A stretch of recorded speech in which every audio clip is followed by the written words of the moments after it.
అందరికీ నమస్కారం. వాజీ వార్తలకు స్వాగతం. ముందుగా ఈనాటి ముఖ్యాంశాలు. రాజధాని భూమికి ప్రణమిలిన ఏపీ సీఎం చంద్రబాబు. ఏపీలో ఏ అంటే అమరావతి, పి అంటే పోలవరం అని నిర్వచించిన చంద్రబాబు.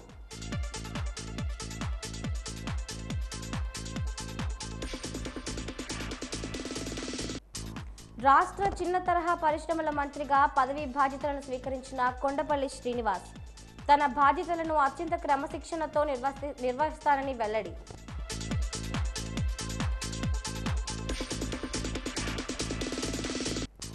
సాలూరు పురపాలక సంఘం కార్యాలయాన్ని ఆకస్మికంగా తనిఖీ చేసిన మంత్రి సంధ్యారాణి. పనితీరుపై కమిషనర్ ప్రసన్నవాణిపై ఆగ్రహం.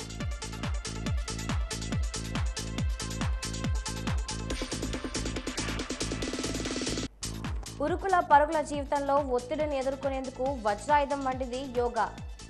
రేపు యోగా దినోత్సవం సందర్భంగా వాజీ ప్రత్యేక కథనం.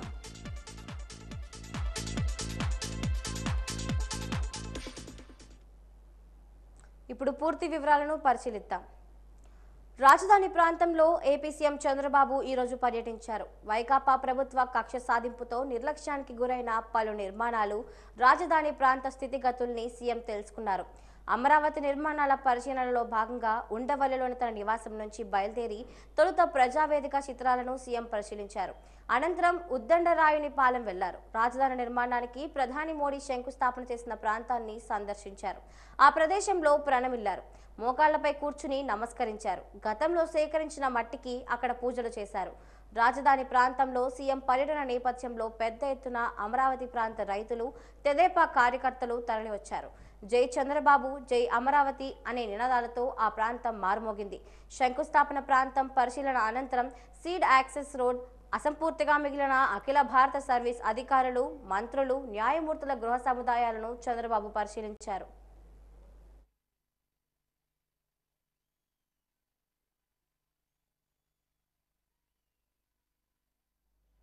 అమరావతిని ప్రపంచమంతా గుర్తించిందని ఏపీ సీఎం చంద్రబాబు అన్నారు. ఈరోజు అమరావతిలో విలేకరులతో మాట్లాడుతూ ఏపీ అంటే అమరావతి, పోలవరం అని ఉద్ఘాటించారు.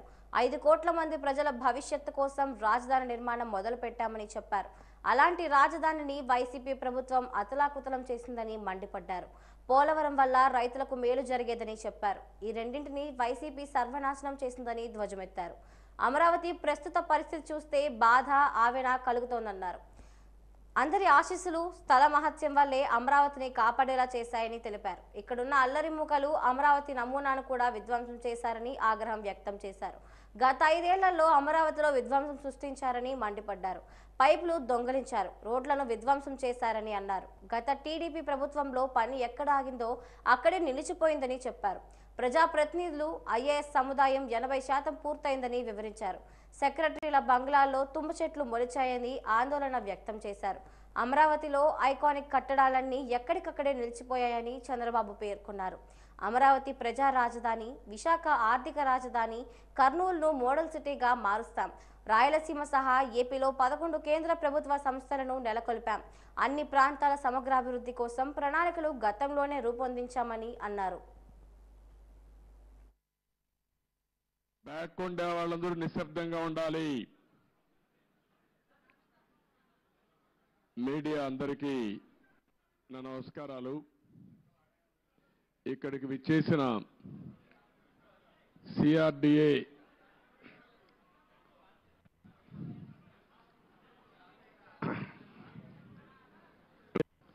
మీరందరూ కూడా చాలా రోజులుగా ఆందోళన చేస్తున్నారు. 1631 రోజులు ఆందోళన చేసి ఈ ప్రభుత్వం వచ్చిన తర్వాత మళ్ళీ అభివృద్ధి జరుగుతుందనే నమ్మకంతో ఆందోళన, అజిటేషన్ విరమించారు. ఇది ప్రపంచంలో ఒక చరిత్ర. ఒక రాజధాని కోసం, అమరావతి కోసం ఉపాధి హామీ నిధులపై ఉప ముఖ్యమంత్రి పవన్ కళ్యాణ్ కీలక ఆదేశాలు జారీ చేశారు. ఉపాధి హామీ పథకంలో నిధుల వినియోగం, సోషల్ ఆడిట్ నిర్వహణపై ఈరోజు పవన్ సమీక్షించారు. ఉపాధి హామీ పథకం సోషల్ ఆడిట్ అధికారులతో 2.5 గంటల పాటు సమీక్ష సమావేశం నిర్వహించారు.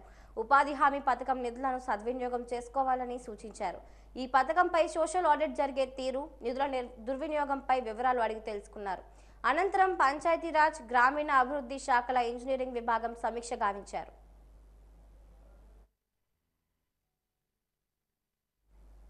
రాష్ట్ర చిన్న తరహా పరిశ్రమలు, సెర్ప్, ఎన్ఆర్ఐ వ్యవహారాల శాఖ మంత్రిగా అమరావతిలోని రాష్ట్ర సచివాలయంలో కొండపల్లి శ్రీనివాస్ ఈరోజు బాధ్యతలు స్వీకరించారు. కుటుంబ సమేతంగా సచివాలయం చేరుకున్న మంత్రి వేద పండితుల ఆశీర్వచనాల మధ్య శాస్త్రోక్తంగా పూజా కార్యక్రమాలు నిర్వహించిన అనంతరం బాధ్యతలు చేపట్టి తొలుత శాఖాపరమైన ఫైల్స్పై సంతకాలు చేశారు. ముఖ్యమంత్రి నారా చంద్రబాబు నాయుడు ఆశీస్సులతో తనకు ఇచ్చిన ఈ బాధ్యతను అత్యంత క్రమశిక్షణతో నిర్వహిస్తానని మంత్రి అన్నారు. ఆంధ్రప్రదేశ్ రాష్ట్రాన్ని అభివృద్ధి పథంలో నడిపేందుకు ముఖ్యమంత్రి కొత్తగా 3 శాఖలను సమన్వయం చేస్తూ ఏర్పాటు చేసిన ఈ శాఖ ద్వారా రాష్ట్రంలో చిన్న పరిశ్రమల ఏర్పాటు, ఎన్ఆర్ఐల సహకారంతో యువతకు ఉపాధి అవకాశాలను కల్పించడానికి, డ్వాక్రా గ్రూప్ మహిళల పారిశ్రామిక ఎదుగుదలకు ఒక రోడ్ మ్యాప్ను త్వరలోనే రూపొందించడం జరుగుతుందని మంత్రి తెలిపారు. పరిశ్రమల ఏర్పాటు చేయాలని భావించే ఔత్సాహికులకు ఏ ప్రాంతంలో ఎలాంటి పరిశ్రమలు ఏర్పాటు చేసేందుకు అనుకూలమైన వాతావరణం ఉంటుందనే అంశంపై తమ శాఖ ద్వారా తగిన గైడెన్స్ చేస్తామని తెలిపారు. యువత ఎక్కువగా ఉద్యోగాలు పొందే విధంగానే ఆలోచన చేస్తున్నారని, ఎంటర్‌ప్రెన్యూర్‌గా కూడా మంచి అవకాశాలు ఉంటాయని వారికి తెలియజెప్పాల్సి ఉందని అన్నారు. ప్రతి జిల్లాలో పారిశ్రామికవేత్తలకు స్కిల్ సెన్సెక్స్ అందుబాటులో ఉంచి వారికి కావాల్సిన నైపుణ్యత గల మానవ వనరులు ఎంత మేరకు అందుబాటులో ఉన్నది వారికి తెలియజేస్తామన్నారు. 20 ఆదర్శ మండలాలకు 10 లక్షల రూపాయల చొప్పున నిధులు మంజూరు చేస్తూ ఎస్సీ, ఎస్టీ, ఎస్హెచ్జీలకు అందుబాటులో ఉన్న నిధులతో 250 కోట్ల రూపాయలు వడ్డీ లేని రుణాలు మంజూరు చేస్తూ 2 ఫైల్స్పై సంతకాలు చేశారు. ప్రిన్సిపల్ కార్యదర్శి శశిభూషణ్ కుమార్, పరిశ్రమల శాఖ కార్యదర్శి doctor N Yuvaraj, Vizianagaram MP Kalisetti Appalanaidu, శాసనసభ్యులు అదితి గజపతి, శాసనమండలి సభ్యులు వర్మ, సంబంధిత శాఖల అధికారులు, ఉద్యోగులు మంత్రిని మర్యాదపూర్వకంగా కలిసి పుష్పగుచ్చాలు అందజేసి అభినందనలు తెలిపారు.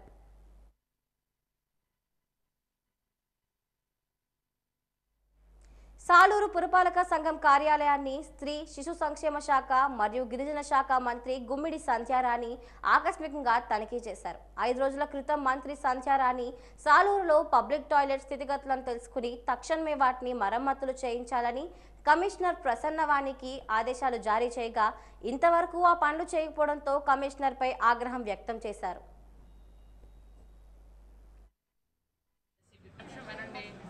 మీరు ఫస్ట్ ఎక్కడెక్కడ టాయిలెట్స్కి తలుపులు లేవో ఆ తలుపులు ముందు వేయించండి. అక్కడ వాటర్ ఫెసిలిటీ ఏర్పాటు చేయండి. చేసి ముందు వర్క్ అయ్యేటట్టు చూడండి. నిన్న వెళ్ళడం ఏంటమ్మా, నేను 5 డేస్ క్రితం చెప్తే మీకు అర్థం అవడం లేదా నేను చెప్పింది? మా ప్లీజ్ నేను చెప్పింది ఫస్ట్ వినండి. 5 రోజుల క్రితం ఏం చెప్పాను నేను మీకు? ఎక్కడ చేశారు? ఒకటి కూడా జరగలేదు కదా. ఎక్కడైనా ఒక్కడైనా జరిగిందా?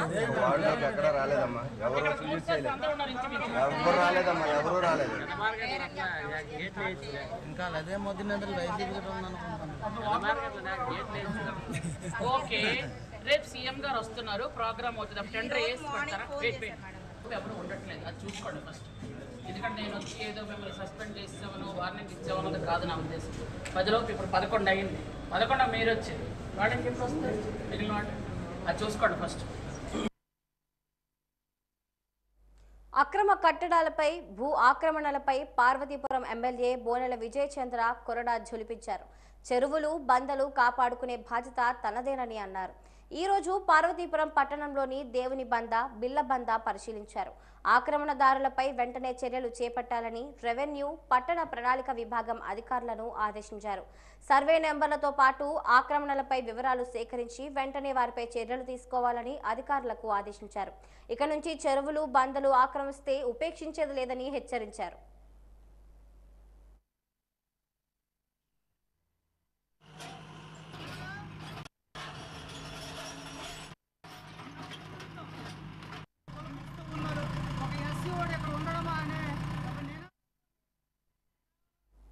పార్వతీపురం మన్యం జిల్లా కురుపాం మండలం దండుసూరుగూడ గ్రామంలో 127 ఇళ్లు ఉండగా 575 మంది నివసిస్తున్నారు. గ్రామంలో బాల వికాస సంస్థ ద్వారా 3 బోర్లు వేశారు. ప్రభుత్వం ఒక బోర్ వేసింది. గ్రామంలో ఒక వాటర్ ట్యాంక్ ఉంది. ఆ వాటర్ ట్యాంక్ యొక్క మోటార్ నీరు సరిగ్గా అందక కొంతసేపు నీరు వచ్చాక మళ్ళీ ఆగి మళ్ళీ కొంత సమయం తర్వాత మళ్ళీ నిండుతుంది. గ్రామంలో నీటి సమస్యను అధిగమించడానికి గ్రామస్తులంతా కలిసి గ్రామ సమీపంలో గెడ్డ వద్ద ఊట నీటి కోసం చిన్న బావిలా తయారు చేసుకున్నారు. మళ్ళీ దాని పక్కన గ్రామంలో ఇంటికి కొంత చొప్పున పోగు చేసుకుని సుమారు 10,000 రూపాయల వరకు వెచ్చించి ఊట బావికి నందలు సిమెంట్తో కట్టారు. ప్రస్తుతం ఆ నీరే తెచ్చుకుంటున్నారు. ఆ నీటిని తాగడం వలన గ్రామస్తులు అనారోగ్యం పాలవుతున్నారు. గ్రామస్తులు నీటి కష్టాలు తీర్చాలని కోరుకుంటున్నారు.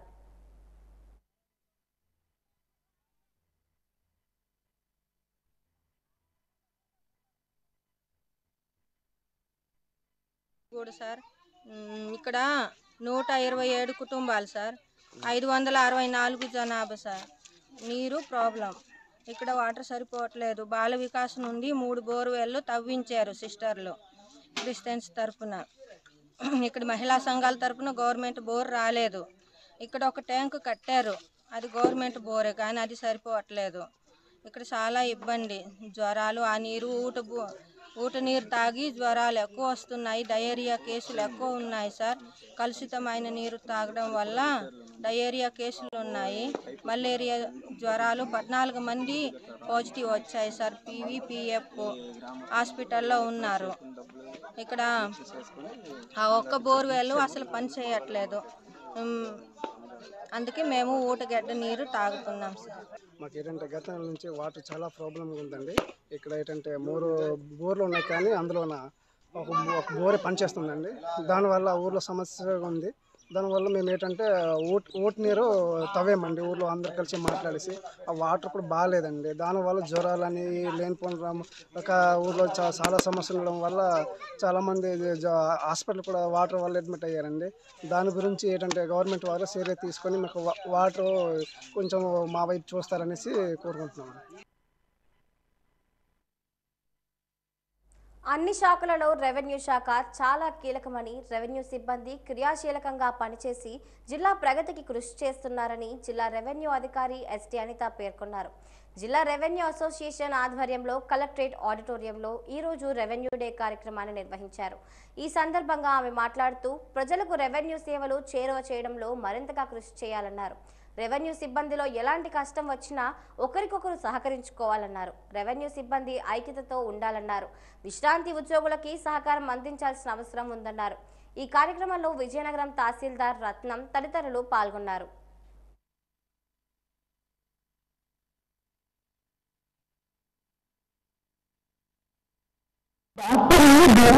పూజిస్తారు. ఎందుకు అంటే మనకి చనిపోతున్న వాళ్ళు కూడా బతికిస్తాండి. కానీ ఈ మెడికల్ దాంట్లో కూడా ఏదన్నా చిన్న కప్పులు వచ్చినా బాగా రిజాల్వ్ చేస్తున్నారు. అంటే డాక్టర్లు కూడా ఇబ్బంది, అంటే వాళ్ళు కూడా కొన్ని సందర్భాల్లో ఇబ్బందులు పడే పరిస్థితుంది.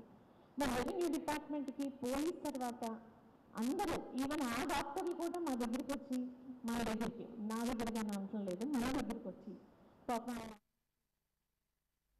సాలూరు బాలికల ఉన్నత పాఠశాలను స్త్రీ శిశు సంక్షేమ శాఖ మరియు గిరిజన శాఖ మంత్రి గుమ్మిడి సంధ్యారాణి ఈరోజు సందర్శించారు. ఎన్నికల ముందు తాను ఇచ్చిన మాట ప్రకారం బాలికల ఉన్నత పాఠశాలను బాలికల కాలేజీగా మార్చే ప్రయత్నం అతి త్వరలో చేస్తానని హామీ ఇచ్చారు.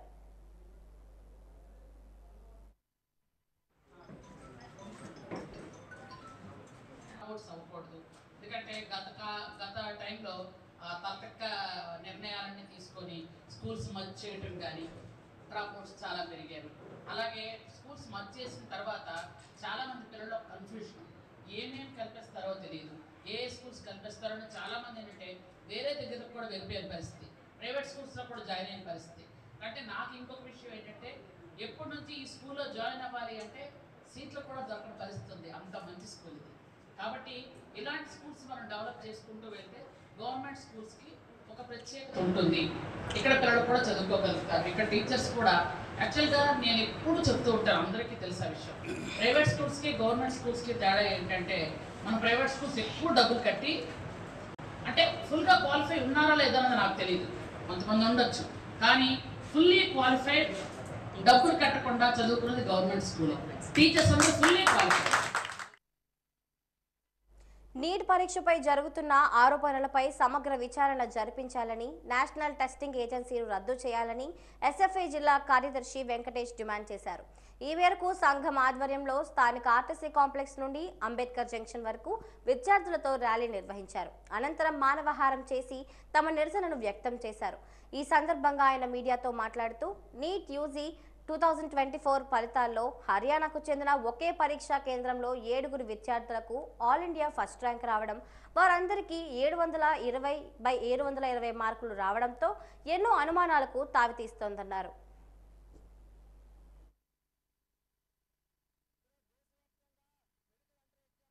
ఎగ్జామ్ ఎన్టీ ఆధ్వర్యంలో భారీ ఎత్తున అక్రమాలకు పాల్పడి వేలాది మంది విద్యార్థులు లీక్ ఆధారంగా ర్యాంకులు సాధించుకున్నారు. దీని పట్ల అర్హులైన విద్యార్థులు వారి తల్లిదండ్రులు ఈరోజు దేశవ్యాప్తంగా ఆందోళన పాటుపెట్టారు. వీళ్ళకి ఎస్ఎఫ్ఐ పూర్తి మద్దతు తెలియజేస్తూ ఉంది. అలాగే పాత పద్ధతిలో రాష్ట్ర స్థాయిలో కూడా మెడికల్ ఎంట్రన్స్ ఎగ్జామ్ పెట్టడం కోసం నూతన రాష్ట్ర ప్రభుత్వం అసెంబ్లీ వేదిక తీర్మానం చేసి కేంద్రానికి పంపించాలని చెప్పి విద్యార్థుల తరపున ఎస్ఎఫ్ఐ కోరడం జరుగుతుంది. ఈరోజు దేశవ్యాప్తంగా జరుగుతున్న అక్రమాలకు పాల్పడిన అధికారుల పట్ల యావజ్జీవితం సమానమైన శిక్ష ఖరారు చేసేందుకు గాను సుప్రీంకోర్టు సిట్టింగ్ జడ్జితో విచారణ జరిపించాలని చెప్పి కోరడం జరుగుతుంది. ఈరోజు దక్షిణాది రాష్ట్రాలు తెలంగాణ, కర్ణాటక, లేకపోతే కేరళ, తమిళనాడు ఈరోజు స్థానిక నీట్ ఎగ్జామ్ని ఎప్పటి నుండి వ్యతిరేకిస్తున్నాయి. అదే బాటలో తెలుగు రాష్ట్రాలు కూడా కదలాలని చెప్పి ఎస్ఎఫ్ఐగా డిమాండ్ చేస్తున్నాం. అలాగే ఈ రాబోతున్న సంస్థల్ని కేంద్ర ప్రభుత్వం సీరియస్ తీసుకొని నీట్ ఎగ్జామ్ రద్దు చేసి మళ్ళీ రీ ఎగ్జామ్ పెట్టకపోతే భారీ ఎత్తున ఉద్యమాలు ఇంకా లేస్తాయని చెప్పి దీనికి పూర్తి బాధ్యత కేంద్ర ప్రభుత్వం. ఉరుకుల పరుగుల జీవితం మోసుకొస్తున్న ఒత్తిళ్లను సమర్థవంతంగా ఎదుర్కోవాలంటే యోగా ఒక గొప్ప వజ్రాయుధం. రేపు యోగా దినోత్సవం సందర్భంగా వాదీజాలు అందిస్తున్న ప్రత్యేక కథనం. మానవజాతి మనుగడకు వందల ఏళ్ల నుంచి తోడ్పడుతున్న తారక మంత్రం యోగా. సంపూర్ణ ఆరోగ్యం, ప్రశాంత జీవనం యోగాతోనే సాధ్యం. యోగా సనాతన భారతీయ సంస్కృతికి ప్రతీక. భారత ప్రధాని నరేంద్ర మోడీ చొరవ వల్ల 2014 డిసెంబర్ 11వ తేదీన ఐక్యరాజ్య సమితిలో భారత శాశ్వత ప్రతినిధి అశోక్ ముఖర్జీ దీనికి సంబంధించిన తీర్మానాన్ని ప్రవేశపెట్టారు. ఈ తీర్మానానికి 177 దేశాలు తమ మద్దతును ప్రకటించాయి. ప్రతి సంవత్సరం జూన్ 21వ తేదీన అంతర్జాతీయ యోగా దినోత్సవం ఐక్యరాజ్య సమితి ప్రకటించింది. 2015లో తొలిసారిగా యోగా దినోత్సవాన్ని జూన్ 21వ తేదీన ప్రపంచవ్యాప్తంగా నిర్వహించారు. ప్రపంచానికి భారతదేశం అందించిన గొప్ప వరం యోగా. యోగాలో భాగంగా వివిధ రకాల ఆసనాలు వేయడం ద్వారా ఆరోగ్యానికి రక్షణ కలిగిస్తుంది. ఒక్కో ఆసనం ద్వారా ఒక్కో రకమైన అనారోగ్య సమస్యకు పరిష్కారం లభిస్తుంది. తాడాసనం ఎత్తు పెరగడానికి సహకరిస్తుంది. పొత్తి కడుపు, వెన్నుముక నిటారుగా సాగడం ద్వారా జీర్ణకోశం శుభ్రమవుతుంది. పేగుల్లో, పొట్టలో కొవ్వులను కరిగించి ఆరోగ్యవంతంగా చేస్తుంది. ప్రాణాయామం చేయడం వల్ల గాలి రాకపోకలను క్రమబద్ధం చేస్తుంది. మనస్సుకు ఏకాగ్రత ఇస్తుంది. హెచ్చు రక్తపోటు కలవారు కూడా దీనిని చేయవచ్చు. వజ్రాసనం వల్ల జీర్ణశక్తి పెరుగుతుంది. వెన్నెముకకు ఆధారమై నిటారుగా ఉంటుంది. ఆయాసం తగ్గుతుంది. పద్మాసనం వల్ల మానసిక ప్రశాంతత, ఏకాగ్రత లభిస్తుంది. వృక్షాసనం వల్ల కాళ్ళ కీళ్ళు, మోకాళ్ళు, చీలమండలు సడలించబడతాయి. కీళ్ల నొప్పులు తగ్గుతాయి. భుజంగాసనం వల్ల అధిక శ్రమ వల్ల కలిగే నడుం నొప్పులు తొలగిపోతాయి. వెన్నెముక పూసలు యథాస్థానానికి వస్తాయి. మెడ నొప్పులు, ఉబ్బసం రోగులకు ఈ ఆసనం ఎంతో ఉపయోగకరంగా ఉంటుంది. వాత రోగాలు తగ్గుతాయి. పవన ముక్తాసనం వల్ల మలబద్ధకం తగ్గుతుంది. తరచూ వచ్చే త్రేన్పులు తగ్గి జీర్ణశక్తి అభివృద్ధి చెందుతుంది. వెన్నెముక, వెనుక కండరాలు, నరాలు ఉత్తేజమవుతాయి. ఆధునిక జీవనశైలితో ముడిపడిన ఎన్నో జబ్బులకు యోగా దివ్య ఔషధం. శారీరక మానసిక దృఢత్వానికి దివ్య ఔషధం. క్రమం తప్పకుండా యోగా చేయడం వల్ల కాన్ఫిడెన్స్ పెరుగుతుంది. చక్కని ఎనర్జీ లభిస్తుంది. ఒత్తిడులకు దూరంగా ఉండొచ్చు. వాజీ ప్రేక్షకులకు అంతర్జాతీయ యోగా దినోత్సవ శుభాకాంక్షలు. అంతర్జాతీయ యోగా డే వేడుకలకు అన్ని శాఖల సమన్వయంతో ఏర్పాట్లను పూర్తి చేశామని జిల్లా క్రీడా ప్రాధికార సంస్థ అధికారి వెంకటేశ్వరరావు తెలిపారు. ఈ మేరకు తన కార్యాలయంలో ఆయన మీడియాతో మాట్లాడుతూ కేంద్ర రాష్ట్ర ప్రభుత్వాల ఆధ్వర్యంలో జిల్లా కలెక్టర్ ఆదేశాల మేరకు స్థానిక రాజీవ్ క్రీడా మైదానంలో యోగా వేడుకలకు ఏర్పాట్లను పూర్తి చేశామన్నారు. ఈ కార్యక్రమాల్లో రేపు ఉదయం 7 గంటల నుంచి ప్రారంభమవుతాయన్నారు. నెహ్రూ యువ కేంద్రం, రెడ్ క్రాస్ వంటి సంస్థల సహకారంతో ఈ కార్యక్రమాన్ని ఏర్పాటు చేస్తున్నామన్నారు. ఈ కార్యక్రమంలో విద్యార్థులు, యువత, స్వచ్ఛంద సంస్థల ప్రతినిధులు, ఉద్యోగులు, ప్రజాప్రతినిధులు పాల్గొంటారని ఈ సందర్భంగా ఆయన స్పష్టం చేశారు. రేపు అనగా జూన్ 21వ తారీఖు ఇంటర్నేషనల్ యోగా డేని మన భారతదేశంలో మరియు యావత్ ప్రపంచం అంతా కూడా ప్రత్యేకంగా నిర్వర్తిస్తున్నారు. మరి ముఖ్యంగా గౌరవ ప్రధానమంత్రి గారు యోగా అనేది మన భారతదేశంలో పుట్టి పెరిగిన ఒక వ్యాయామకు సంబంధించిన ఆరోగ్యకరమైన వాతావరణానికి సంబంధించిన ఒక ప్రక్రియ కాబట్టి దాన్ని డెవలప్ చేయడం కోసం ప్రపంచ దేశాలతో మాట్లాడి మనకు కూడా యోగా అనేది భారతదేశంలో ఉన్న క్రీడని కాబట్టి దాన్ని పెంపొందించడానికి ప్రపంచవ్యాప్తంగా కొన్ని దేశాలలో కూడా దీన్ని ప్రాచుర్యం సంపాదించడానికి గౌరవ ప్రధానమంత్రి గారు ఎంతో కృషి చేసి దానికంటూ ఒక రోజు ఉండాలని నిర్ణయించి దాన్ని ప్రతి సంవత్సరం జూన్ 21వ తారీఖున యోగా డేగా దాన్ని ఒక సందర్భం చేసుకుని ఆ యోగా డే సందర్భంగా అందరూ కూడా యావత్ ప్రపంచం అంతా యోగాసనాలతోటి, సూర్య నమస్కారాలతోటి కానీ వివిధ రకాలైన యోగాసనాలు, యోగా గురువులను ఇన్వైట్ చేసి చేయడం జరుగుతుంది. ఆ సందర్భంగా మాకు వచ్చిన ఇన్స్ట్రక్షన్స్ ప్రకారం గౌరవ కలెక్టర్ గారు, జాయింట్ కలెక్టర్ గారు ఆదేశాల మేరకు మన జిల్లాలో రాజీవ్ క్రీడా ప్రాంగణం నందు రేపు ఉదయం 7:30 నుంచి 8:30, 9 వరకు కూడా వివిధ క్రీడా సంఘాలు మరియు ప్లేయర్సు, జిల్లా అధికారులు, ప్రజాప్రతినిధులు మరియు ప్రెస్, మీడియా వాళ్ళు అందరూ కూడా మరియు వీరు కూడా మన సోషల్ వర్కర్స్ కూడా ఉన్నారు, రెడ్ క్రాస్ సొసైటీ అలాంటి వాళ్ళందరూ కూడా వచ్చి పార్టిసిపేట్ చేస్తున్నారు. Indian railways catering and tourism corporation ఆధ్వర్యంలో దేశంలోని వివిధ తీర్థయాత్రలకు, విహారయాత్రలకు టూర్ ప్యాకేజీలు అందిస్తున్నామని ఐఆర్సీటీసీ ప్రతినిధులు వెల్లడించారు. ఈ మేరకు విజయనగరం రైల్వే స్టేషన్ ఆవరణలో ఏర్పాటు చేసిన మీడియా సమావేశంలో వారు ప్యాకేజీ వివరాలను వెల్లడించారు. అనంతరం ప్యాకేజీలకు సంబంధించిన కరపత్రాలను ఆవిష్కరించారు. ఈ సందర్భంగా వారు మీడియాతో మాట్లాడుతూ దేశంలో పలు ప్రదేశాలకు అందజేస్తున్న టూర్ ప్యాకేజీలు, ఎయిర్ ప్యాకేజీలను వివరించారు. Tirupati Balaji darshan, southern divine temple tour, royal Rajasthan Leh Ladakh tour, Thailand tour air ప్యాకేజీలు అందుబాటులో ఉన్నాయన్నారు. మధ్యతరగతి కుటుంబాలకు, సామాన్య కుటుంబాలకు అందుబాటులో టూర్ ప్యాకేజీలు ఉన్నాయన్నారు. ఈ సమావేశంలో ఐఆర్సీటీసీ అధికారిని doctor Kranti, P Savarkar, executive Sanghamitra Rao తదితరులు పాల్గొన్నారు. ఇన్సూరెన్స్ అన్ని కవర్ అవుతుంది. ఇది 8 nights 9 days ప్యాకేజ్. ఆ ప్యాకేజ్ మీరు తీసుకోవచ్చు. తర్వాత ఇంకా ఒక ట్రైన్, స్పెషల్ ట్రైన్ ఇంట్రడ్యూస్ చేశారు. అది మానస్ఖండ్ ఎక్స్ప్రెస్ టు దేవ్భూమి ఆఫ్ ఉత్తరాఖండ్. అది దేవ్భూమి అని ఫేమస్. దాంట్లో మీరు భీమ్తాల్, నైనితాల్, నైనాదేవి, రాణిఖేత్, కసౌని అది ప్లేసెస్ కవర్ చేస్తారు. ఆ ట్రైన్ ఒక స్పెషల్ ట్రైన్, కంప్లీట్ మొత్తం ఏసీ ట్రైన్. దాంట్లో 3 AC సీట్స్ ఉన్నాయి, 300 సీట్స్ మొత్తం ఉన్నాయి. దాంట్లో మీకు అన్ని meals, vegetarian meals, transportation, accommodation, tour guide, all facilities మీకు ఇంక్లూడ్ అవుతుంది. తర్వాత మేము విశాఖపట్నం ఎయిర్పోర్ట్ నుంచి various domestic and international air packages కూడా లాంచ్ చేసాము. తిరుపతి ఒక ప్యాకేజ్ ఎవ్రీ 15 daysలో ఒక డిపార్చర్ ఉంటుంది. ఫ్రైడే స్టార్ట్ అవుతుంది, సండే మళ్ళీ రిటర్న్ వస్తుంది విశాఖపట్నం. దాంట్లో మీకు కన్ఫర్మ్డ్ దర్శనం ఉంటుంది. 1 to 2 hours దర్శనం అయిపోతుంది మీకు. ఫ్రైడే స్టార్ట్ అవుతుంది విశాఖపట్నం నుంచి, డైరెక్ట్ ఫ్లైట్ ఉంది తిరుపతి వరకు. తర్వాత సండే రిటర్న్. ఇంకా ఒక సౌత్ ఇండియా ప్యాకేజ్ కూడా ఉంది. రామేశ్వరం, మదురై, కన్యాకుమారి, త్రివేంద్రం, విశాఖపట్నం నుంచి స్టార్ట్ అవుతుంది ఫ్లైట్లో. అది 14th Augustకి ఉన్నాయి. అది రాజీనామాలు చేసిన విజయనగరం పట్టణం వాలంటీర్లు రోడ్డున పడ్డారు.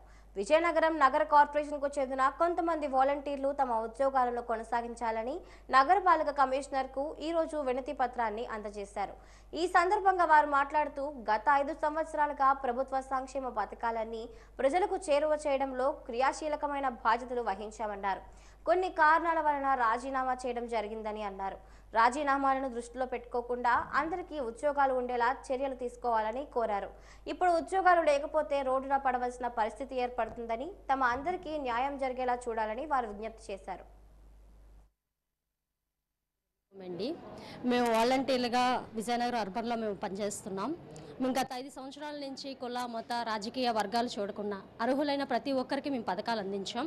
ఎలక్షన్ టైంలో ఈసీ గారు మమ్మల్ని విధులకు దూరంగా ఉండాలని పెట్టడంతో అనేక రాజకీయ పార్టీలు మాకు మీటింగ్ అని చెప్పి పిలిచేసి దానికి సంబంధించి మీరు రాజీనామా చేయండి స్వచ్ఛందంగా అని చెప్పేసి అన్నారు. అనేక ప్రలోభాలకు గురిపెట్టి మా చేత బలవంతంగా రాజీనామాలు చేయించారు. అందులో మా ప్రమేయం కూడా లేదండి, లేకుండానే అది అలా జరిగిపోయింది. తర్వాత మా గోడు చెప్పుకోవడానికి అది అధికార పక్షం అయిపోయింది, ఇది ప్రతిపక్షం అయిపోయింది. ఆ సమయంలో కూడా మేము ఎక్కడికి వెళ్ళాలో ఏం చేయాలో మాకు తెలియలేదు. తర్వాత మమ్మల్ని ఏ రకంగా మభ్య పెట్టారంటే మా ప్రభుత్వం వస్తుంది, మిమ్మల్ని తీసుకుంటాం, మిమ్మల్ని ఉంచుతామన్నారు. ఈరోజు ఎటుకు కాకుండా అనేక వాలంటీర్ల జీవితం 1,08,200 చిల్లర జీవితాలు రోడ్డు మీద పడిపోయి వాళ్ళ నిమిత్తం ఒక్కొక్క వాలంటీర్కి 5 సభ్యులు వేసుకుని 5 లక్షల మంది ఈరోజు రోడ్డు మీద ఉండిపోయారండి. 5 లక్షలకి 5,000 రూపాయలకి ఎంతో పనిచేసిన మేము ఈరోజు 10,000 రూపాయలు ఎలా వదులుకుంటాం సార్? అదేవిధంగా ఈరోజు వార్డు పరంగా, వీధి పరంగా, నియోజకవర్గంగా అన్ని రకాలుగా మేము చెడిపోయాం. మా ప్రమేయం లేదు, మేము సామాన్యులం సార్.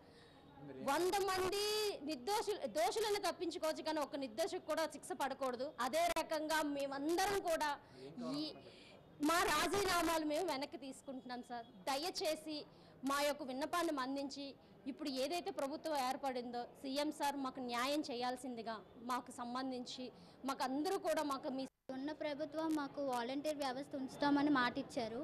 వాలంటీర్స్ అప్పుడు విధుల్లో ఉండేటప్పుడే మీరు ఏ భయం పడొద్దు, మేము మీ వ్యవస్థను కొనసాగిస్తాము, ఏ పార్టీ వచ్చినా మీకు ఏ ప్రాబ్లం లేదు అన్నారు. తర్వాత వైసీపీ పార్టీలో ఉండేటప్పుడు వాళ్ళు బలవంతంగా మాతో రాజీనామా చేయించారు. ఇప్పుడు ఈ పార్టీ వాళ్ళు అంటున్నారు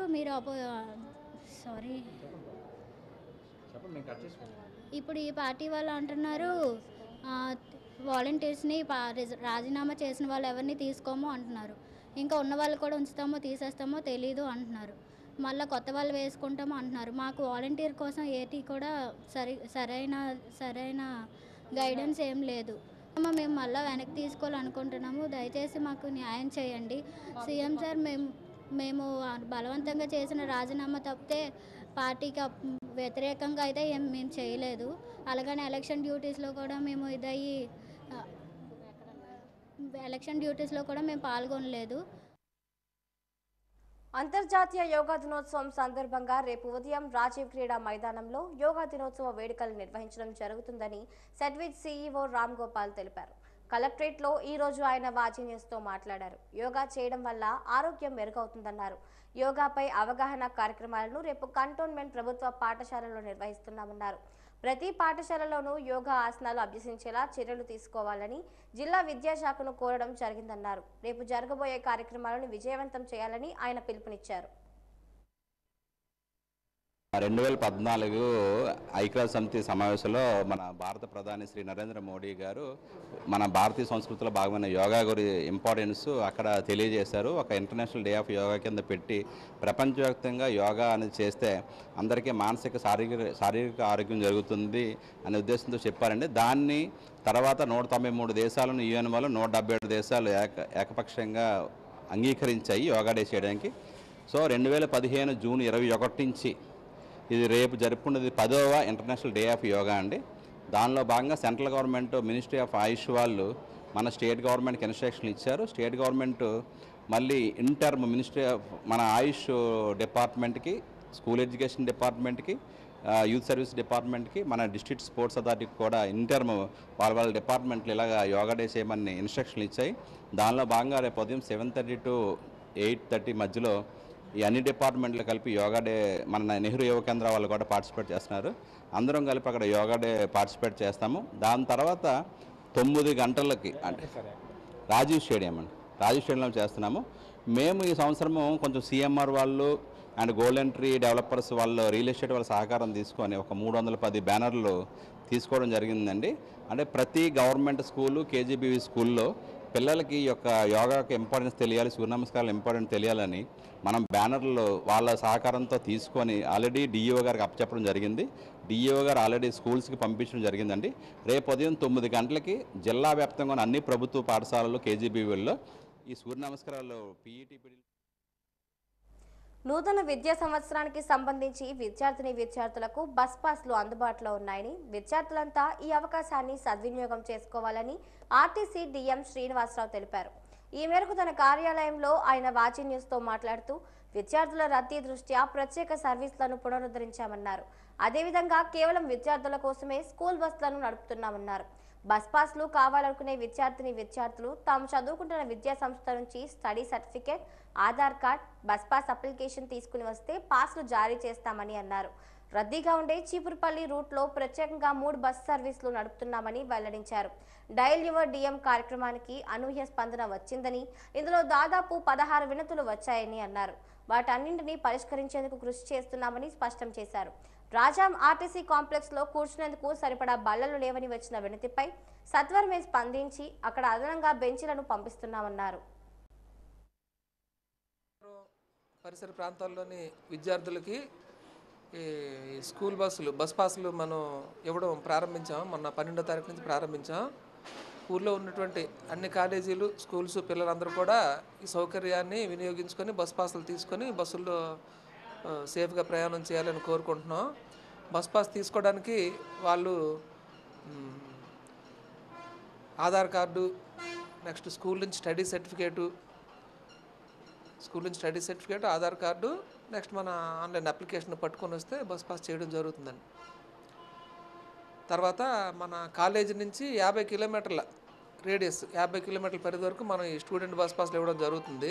కిలోమీటర్ల పరిధిలోనే బస్ పాసులు మనం ఇస్తున్నాం. అవి మంత్లీ పాసులుగా, క్వార్టర్లీ పాసులుగా, 1 ఇయర్ పాసులుగా మనం ఇష్యూ చేయడం జరుగుతుంది. 1 ఇయర్ కలిపి ఒకేసారి పిల్లలు తీసుకుందనుకుంటే తీసుకోవచ్చు, లేదంటే 3 నెలలకు కానీ 1 నెలకు కానీ మనం పాసులు ఇష్యూ చేస్తున్నాం. ఆ విధంగా వాళ్ళు తీసుకొని బస్సులో ప్రయాణం చేయొచ్చు. అలాగే వీటితో పాటు మనం స్కూల్ బస్సులు, మనం ఈ పిల్లలకి రద్దీగా ఉన్న టైంలో బస్సులు ఎక్కడానికి ఇబ్బంది అవుతుందనే ఉద్దేశంతో 5 స్కూల్ బస్సులు మనం విజయనగరం చుట్టుపక్కల ప్రాంతాలకి మనం నడపడం జరుగుతుంది. ఆయా కాలేజీలు అక్కడ నుండి డెన్సిటీని ఆధారంగా చేసుకొని మనం 5 బస్సులు పెట్టాం. ఆ 5 బస్సులు మళ్ళీ పునరుద్ధరించామండి. ఈ 5 బస్సుల్లో కూడా స్టూడెంట్స్, వేరే వాళ్ళు పాసెంజర్లు ఎవరు ఉంటారో ఓన్లీ స్టూడెంట్స్ ఎక్కి ఆ సదుపాయాన్ని కూడా వినియోగించుకోవాలి. జూలై 1వ తేదీ నుంచి పెన్షన్లు పంపిణీ చేయడానికి ప్రణాళికలు సిద్ధం చేస్తున్నామని టీఆర్టీఏ పీడీ కళ్యాణ్ చక్రవర్తి పేర్కొన్నారు. డిఆర్టీఏ భవనంలో ఈరోజు ఆయన వాచీ న్యూస్తో మాట్లాడారు. అర్హత కలిగిన ప్రతి పెన్షన్దారుడుకు పెన్షన్ ఇచ్చే బాధ్యత సిబ్బంది తీసుకోవాలన్నారు. వృద్ధాప్య, వితంతు పెన్షన్లను 3,000 నుంచి 4,000 రూపాయలకు పెంచడం జరిగిందన్నారు. అయితే ఏప్రిల్, మే, జూన్ నెలలకు సంబంధించి ఒక్కొక్క నెలకి 1,000 రూపాయల చొప్పున మొత్తం జూలైలో 7,000 రూపాయలను పెన్షన్దారులకు ఇవ్వడం జరుగుతుందన్నారు. విభిన్న ప్రతిభావంతులకు 3,000 రూపాయల పెన్షన్ నుంచి 6,000 రూపాయల పెన్షన్ ఇవ్వడం జరుగుతుందన్నారు. 4,000 రూపాయలు చేస్తాం. ఎలక్షన్ క్యాంపెయిన్లో భాగంగా హామీ ఇవ్వడం జరిగిందో పెన్షన్ని పెంపుదల చేస్తాము, 3,000 నుంచి 4,000 రూపాయలు చేస్తాము, అది మొదటి సంతకం కింద చేస్తాము అన్నది గౌరవ ముఖ్యమంత్రి గారు చెప్పున్నారు. దాని ప్రకారం ఈ జివో 43 అనేది రిలీజ్ చేయడం జరిగింది. సో దీని ప్రకారం మనకేంటంటే వృద్ధాప్యం, వితంతు పెన్షన్ కానీ, ఒంటరి మహిళ కానీ, డప్పు కళాకారులు, చేనేత కల్లుగీత కార్మికులు, మత్స్యకారులు, చర్మకారులు, హెచ్ఐవి వ్యాధిగ్రస్తులు, అలాగే హిజ్రాలు, అట్లాంటి కేటగిరీలన్నీ 3,000 రూపాయల నుంచి 4,000 రూపాయలు పెంచడం జరిగింది. అయితే ఈ పెంపుదల మనకి ఏప్రిల్ నుంచి అమలు చేస్తూ జీవో ఇష్యూ చేయడం జరిగింది. అంటే దాని అర్థం ఏంటంటే మనకి ఈ కేటగిరీలన్నిటికీ కూడాను మనం ఏదైతే గౌరవ ముఖ్యమంత్రి గారు చెప్పున్నారో వీళ్ళందరికీ కూడా మనం ఏప్రిల్ నుంచి ఇస్తాము, ఏరియర్స్ ఇస్తాము అన్నది అనౌన్స్మెంట్ చేస్తున్నారు. దాని ప్రకారం వీళ్ళందరికీ కూడా 4,000 కొత్త పెన్షన్ ప్లస్ పాత ఏరియర్స్ 3,000 రూపాయలు, 7,000 రూపాయలు చొప్పున రేపు జూలై 1వ తారీఖు నుంచి ఇవ్వడం జరుగుతుంది. అదేవిధంగా ప్రస్తుతం ఉన్న విభిన్న ప్రతిభావంతులు అంటే డిజేబుల్డ్కి మనం ఇస్తున్న 3,000 రూపాయల పెన్షన్ని 6,000 రూపాయలు చేయడం జరిగింది. ఈ పెంపుదల జూలై నుంచి అమలు అవుతుంది. అంటే 6,000 రూపాయలు మన జూలై 1 నుంచి కంటిన్యూగా నెలలా ఇవ్వడం జరుగుతుంది. ఇంతేగా జ్యేష్ఠ నక్షత్రం వేళ నాగలి సారించి పనులు మొదలు పెట్టేందుకు మంచి రోజు. వ్యవసాయ పనులు మొదలు పెట్టడానికి రైతుల ముందు వాళ్ళ యొక్క పొలంలో పూజలు చేస్తారు. జ్యోతిష శాస్త్రం ప్రకారం జ్యేష్ఠ నక్షత్రం వేళ నాగలి సారించి పనులు ప్రారంభించడానికి మంచి రోజుగా భావిస్తారు. ఏరువాక పౌర్ణమి పర్వదినంపై వాజీ ఛానల్ అందిస్తున్న ప్రత్యేక కథనం. పొలాల్లో ఎద్దులతో నాగలితో దుక్కి దున్నడాన్ని ఏరువాక అని పిలుస్తారు. ఏరు అంటే ఎద్దులు కట్టి దున్నడం అని. ఏరువాక పున్నం రోజునే వ్యవసాయ పనులను ప్రారంభిస్తారు.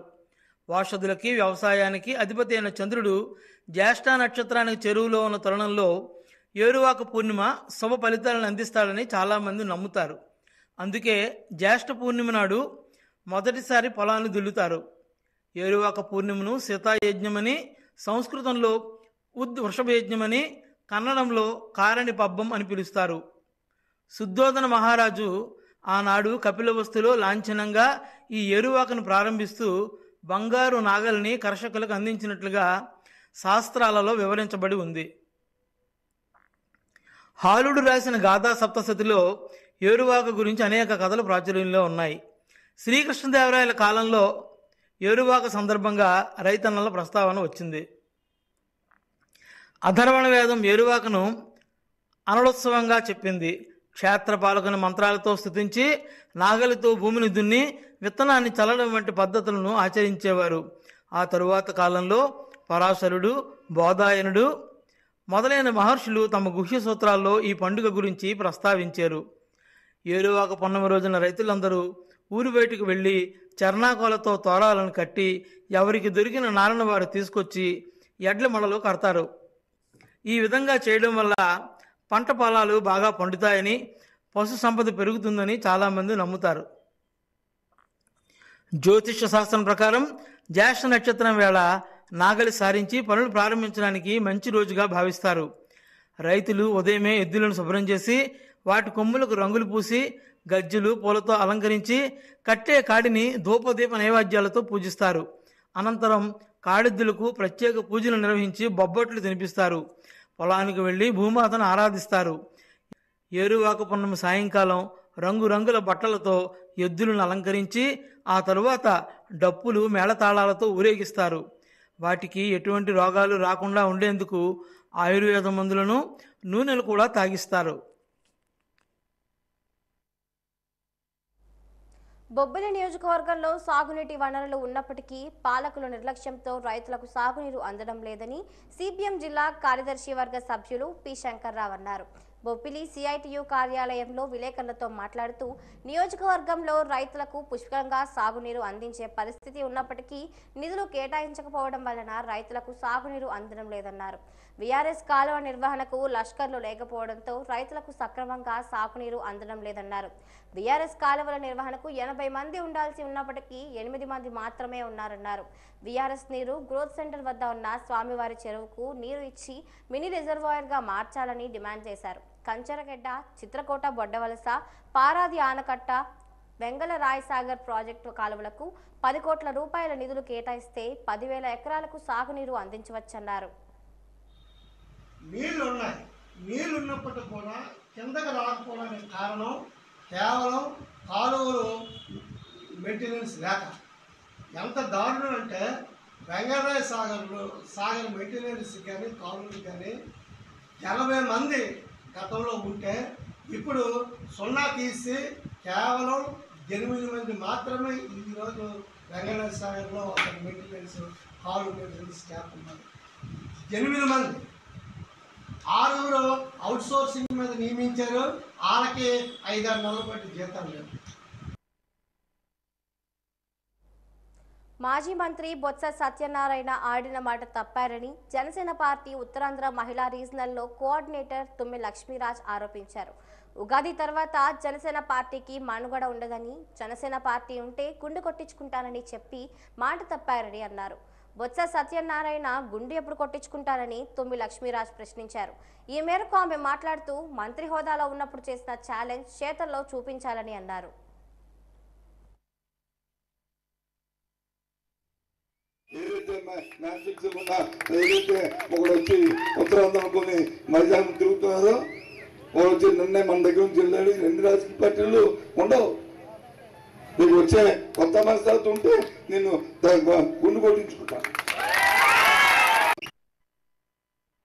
పార్టీలు ఉన్నాడు కాబట్టి గొప్పది కాదు. నాకున్న అనుభవంతో నాకున్న అవకాశంతో చెప్తున్నా.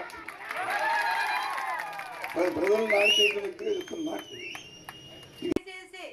చేసి సీఎం రేస్ లో ఉండి కిందకి పడిపోయి వైసీపీ ప్రభుత్వంలో మంత్రి చేసిన బొత్స సత్యనారాయణ గారు ఎవరైతే ఉన్నారో ఆయన మాట తప్పారు.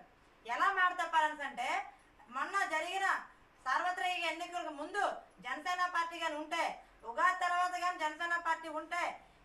గుండు గుయించుకుంటాను అన్నారు. కానీ 2024 సార్వత్రిక ఎన్నికల్లో పోటీ చేసిన ప్రతి చోట గెలిచి ఒక రికార్డు సృష్టించి జనసేన పార్టీ అధినేత శ్రీ కొణిదెల పవన్ కళ్యాణ్ గారు రాష్ట్ర ఉప ముఖ్యమంత్రిగా బాధ్యతలు కూడా స్వీకరించారు. కానీ బొత్స సత్యనారాయణ గారు మాత్రం మాట నిలబెట్టుకోలేదు. జనసేన పార్టీ లేకపోతే గుండు గీయించుకుంటారనే ఒక మాటని ఎందుకు ఆయన నిలబెట్టుకోలేదో మాకు అర్థం కావటం లేదు. ఆయన్ని చాలామంది ఫాలో అవుతారు, ఆయన మాటను చాలా వేదవాక్గా చాలామంది తీసుకుంటారు. ఇప్పుడు ఆయన ఫాలో అయిన వాళ్ళు మాట మీద నిలబడాలా, నిలబడకుండా ఉండాలా? ఆయన గౌరవించే వ్యక్తులు గౌరవించాలా, గౌరవించకపోయినా పర్వాలేదా? ఎందుకంటే జాతకాలు చెప్పే ఆయన ఈ జాతకాలు ఎలా మర్చిపోయారు? మీ జాతకాలు ఎలా మర్చిపోయారు? ప్రజల్లో మీకు ఎంత ఆదరణ ఉందో ఎలా మర్చిపోయారు? వాజీ వార్తలు ముగిసే ముందు ముఖ్యాంశాలు మరొకసారి. రాజధాని భూమికి ప్రణమిల్లిన ఏపీ సీఎం చంద్రబాబు. ఏపీలో ఏ అంటే అమరావతి, పి అంటే పోలవరం అని నిర్వచించిన చంద్రబాబు.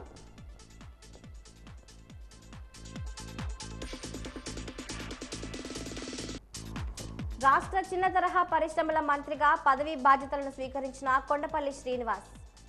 తన బాధ్యతలను అత్యంత క్రమశిక్షణతో నిర్వహిస్తానని వెల్లడి.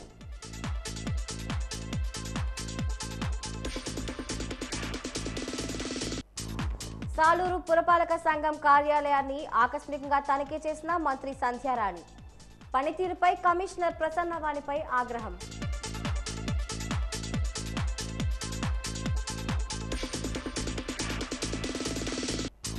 ఉరుకుల పరుగుల జీవితంలో ఒత్తిడిని ఎదుర్కొనేందుకు వజ్రాయుధం వంటిది యోగా.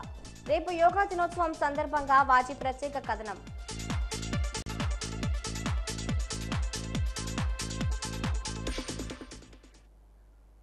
ఇంతటితో వాజీ వార్తలు సమాప్తం. నమస్కారం.